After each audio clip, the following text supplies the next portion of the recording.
Welcome back to NRL America. Today we're going to do a breakdown on my Ruger 1022 and go over the different parts that I have on it and what I will be using in the competitions as we go along in the series.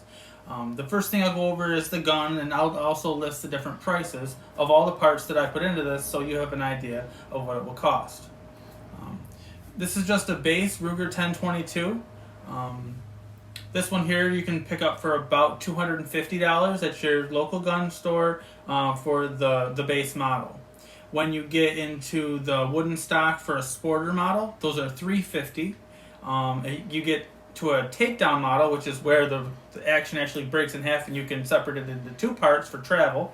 Those are about $450. And if you get a Target Light, which is upgraded a lot from the base model, those are $650 approximately, depending on where you go and change the prices. This is just the base model. So we'll start with all the things that I've done to the base model to upgrade it into a competition gun. The first thing I did was I swapped out the barrel. The barrel is a KSA. It's 16.5 inches long. It's been working really well and I like it a lot. It's wrapped in carbon fiber. It is a precision barrel, and it has a threaded muzzle, so you can put on a compensator or a muzzle brake or whatever you would like. This barrel here costs $217.99, which is like a mid-grade price for this type of a barrel. It's not the best; those go way above that in price, and it is quite an upgrade from the original stock barrel. The next thing I did after that was I decided to get rid of the wooden stock and I went to the Archangel stock. It's adjustable cheek piece, has adjustable length of pull. It does have a nice solid bottom under here that your palm can rest on when you have your hand on the grip.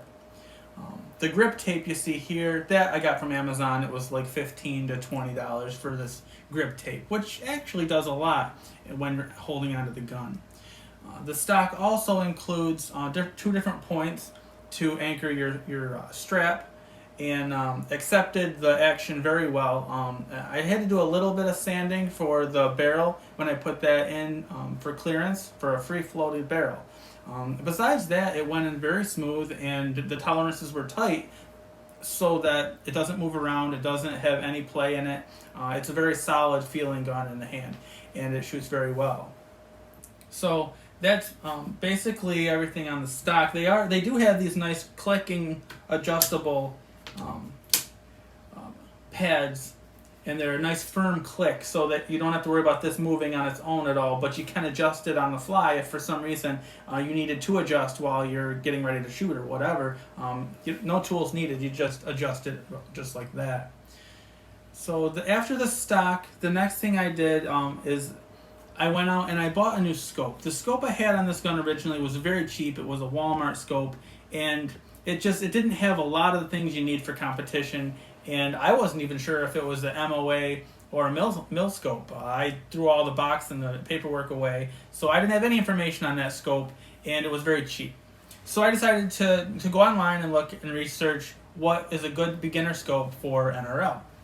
So the Diamondback Tactical is a Vortex scope, and it's a very good scope for the price. It has a lot of really good points. It doesn't have all the bells and whistles that the high-end scopes have, but it has a very good adjustment for your elevation and your windage with all of your numbers that you need for your MOAs, left or right or up or down. This is an MOA scope. You can also get it in mil radians. The price I paid for this was $3.99. I just looked them up before this video and I found one for $3.49. So that's about how much you would expect to pay for this scope. They do come with a sunshade on the front that you can screw on. Underneath this tape here is a sunshade in case the sun's pointing right at you. And they do come with this little bikini-like strap that goes around it to protect your lenses from rain or dust or depending on where you're shooting. The scope has been very accurate, and as I turn the turret back and forth, it stays true to your original settings. It doesn't wander or not go back to where it should. It is very accurate.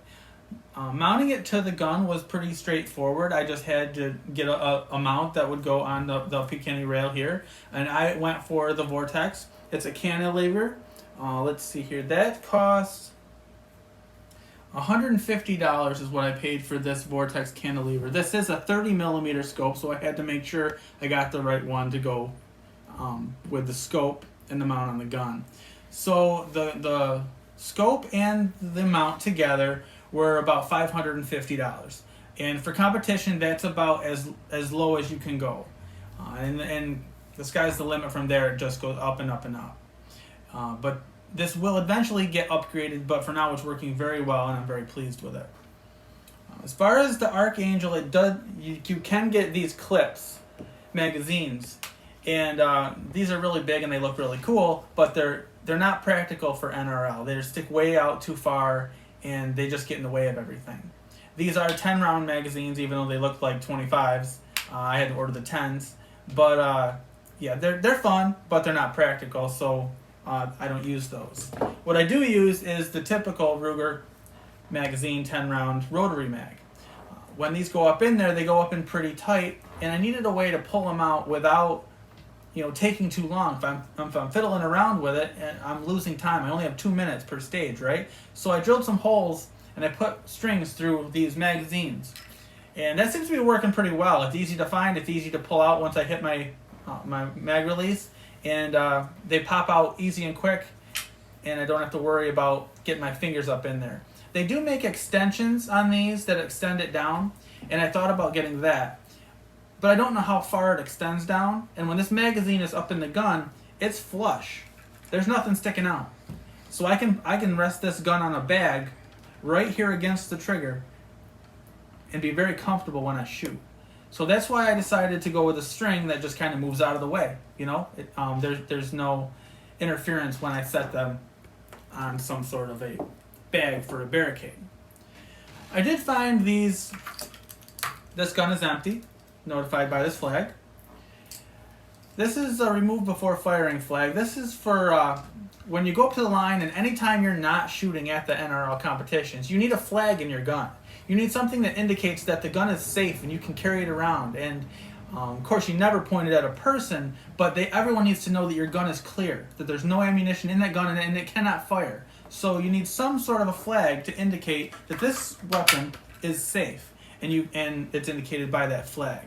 So I found a place online. I can't remember what the company is that makes those, but they're all different types. If you look up a flag for your rifle, there's all different kinds. Some go in the barrel and go in the action and down the barrel. Others go up inside the action like this. There are different types, and they're not much money. They're pretty cheap, but you will need to pick one of those up.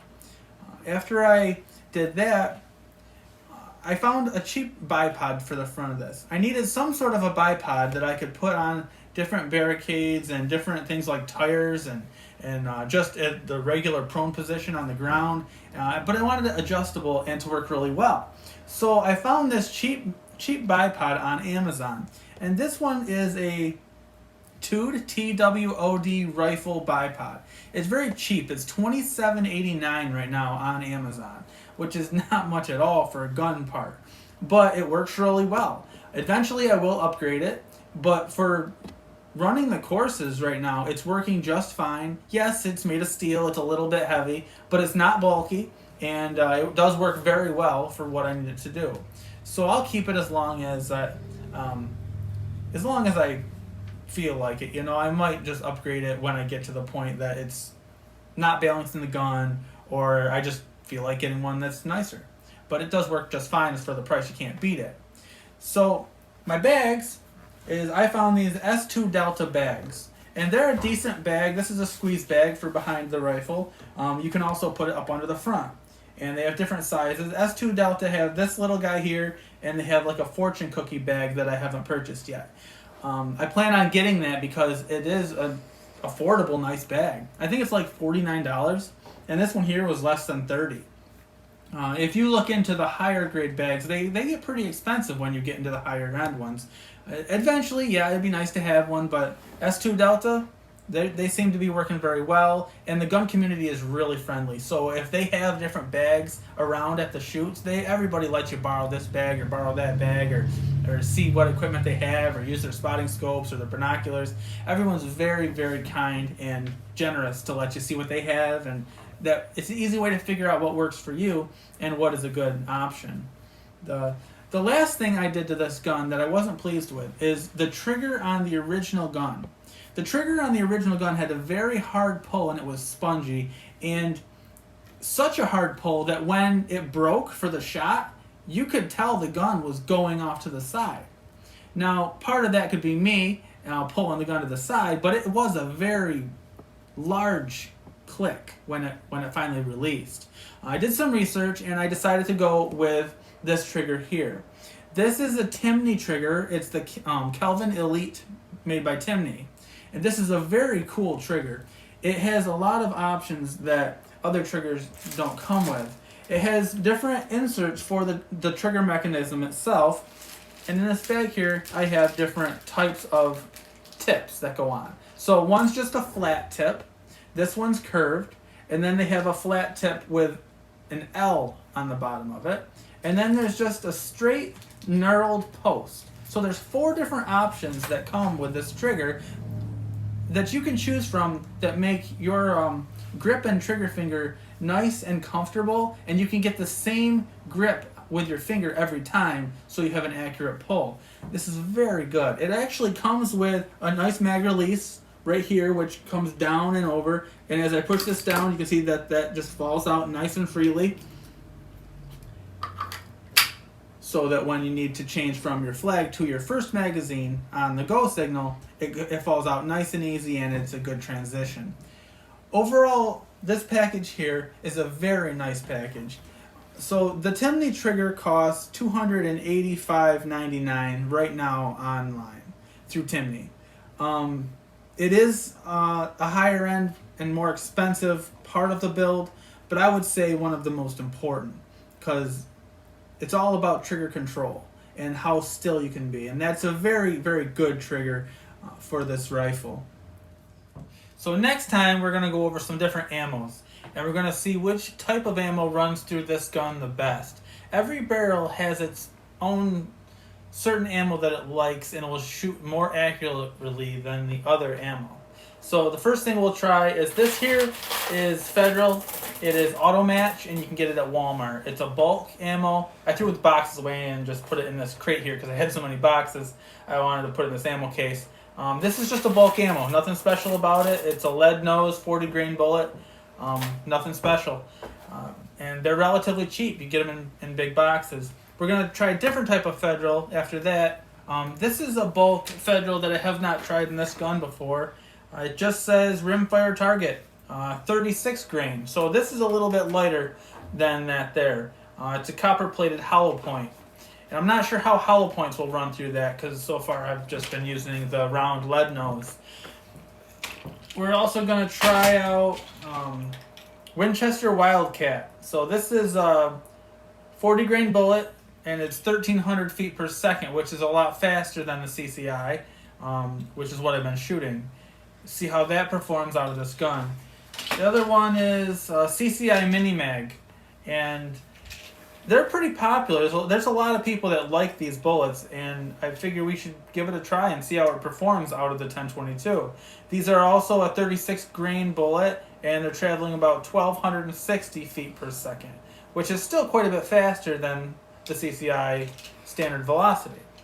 So then we're going to compare all of these to the standard velocity, which is what I primarily shoot out of this gun, and all of my target shooting and zeroing and all that's all been done with CCI. I don't have any information for other types of ammo, and I would like to try to purchase some of the higher end types of ammo from online if I can, but with the way things are going, it's really hard to find different stuff. All this here I got from Walmart and local stores that had a little bit of a variety of 22 ammunition. So on the next video, we will go over all these different ammos that I can find locally and get enough of them to have consistently for the matches, and try to find the right one for this gun. Thank you for watching NRL America. And as always, God bless America.